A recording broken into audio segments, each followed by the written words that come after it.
সম্মানিত viewers, MS paint ব্যবহার করে পাসপোর্ট সাইজের ছবিকে অপরিবর্তিত রেখে কিভাবে আমরা সেটিকে 300x300 আকারে ক্রপ করতে পারি। এটিকে করার জন্য প্রথমে এটিকে ওপেন উইথ করে আমরা এমএস পেইন্ট করে ওকে বাটনে প্রেস করব। ছবিটি এমএস পেইন্টে ওপেন হওয়ার পর আমরা Ctrl+W বাটনে প্রেস করব এবং যখন পিক্সেল চলে আসবে, পিক্সেলে আমরা ক্লিক করব।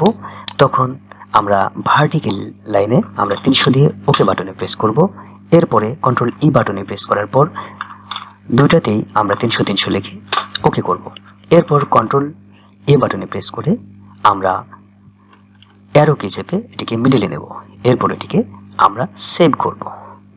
এরপরে আমরা এটিকে আমাদের ফাইলে সেভ করব। খুব সহজে এটি 300x300 হয়ে যাবে বন্ধুরা, এবং এটি এখানে ফাইল সাইজ দেখাবে এবং এখানে কত বাই কত আকারে ক্রপ হয়েছে সেটি দেখাবে। ধন্যবাদ।